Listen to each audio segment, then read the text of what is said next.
Club ফুটবলের ইতিহাসে সবচেয়ে দামি কোন খেলোয়াড়? এ প্রশ্নের উত্তরে সবার আগে চলে আসবে ব্রাজিলিয়ান ফরওয়ার্ড নেইমারের কথা, যেখানে 2017 সালে বার্সেলোনার কাছ থেকে রেকর্ড 222 মিলিয়ন ইউরো দিয়ে ক্রয় করেছিল পিএসজি, যাদের স্বপ্ন ছিল চ্যাম্পিয়ন্স লিগ গড়ে তোলা। কিন্তু এবছর আর তা হয়নি চ্যাম্পিয়ন্স লিগ গড়ে তোলা। সে লক্ষ্যে নেট জগতে আবারও উত্তাল নেইমারকে বিক্রি করা নিয়ে। কেনই বা এ ধরনের উদ্যোগ নিতে যাচ্ছে পিএসজি, সেটা নিয়ে আরও থাকছে এবারের লেখা প্রতিবেদনে।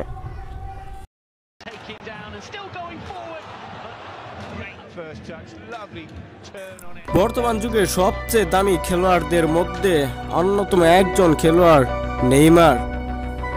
2017 সালে বার্সেলোনার কাছ থেকে সর্বোচ্চ অর্থ দিয়ে তাকে কিনেছিল। হঠাৎ করে আবার গুঞ্জন উঠেছে নেইমারকে নিয়ে ছেড়ে দিবে পিএসজি ক্লাব। ফরাসি সংবাদ মাধ্যম জানিয়েছে, গ্রীষ্মে দল বদল নেইমারের জন্য সন্তোষজনক প্রস্তাব পেলে তাকে ছেড়ে দিতে দ্বিধা করবে না ক্লাব। অন্যদিকে ক্লাব সভাপতি নাসের আল খালাইফির বক্তব্য ইঙ্গিত পাওয়া যাচ্ছে, ব্রাজিলিয়ান স্ট্রাইকারকে ছাঁটাই করার নেইমার ক্লাব ছেড়ে দিবে কিনা এমন প্রশ্নের সরাসরি উত্তর না দিলেও তিনি ফরাসি সংবাদ মাধ্যমকে দেয়া এক সাক্ষাৎকারে বলেন, সংবাদ মাধ্যমে এসব নিয়ে কথা বলা একদমই ঠিক হবে না। অনেক আসবে, অনেক চলে যাবে, এসব ব্যক্তিদের দর কষাকষির বিষয় নয়। নেইমারকে ছাড়ার আরেকটা কারণ হতে পারে কিলিয়ান এমবাপ্পেকে ধরে রাখা। অন্যদিকে আর্জেন্টাইন সুপারস্টার লিওনেল মেসি তো রয়েছে। এই দুই তারকাকে নিয়ে ভবিষ্যতের পরিকল্পনা সাজাতে চাচ্ছেন নাসের আল খালাইফি।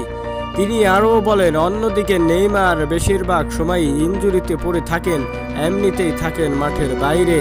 এমন খেলোয়াড়দের দল থেকে কমিয়ে আনার কথাই শোনালেন ক্লাব সভাপতি নাসের আল খালাইফি।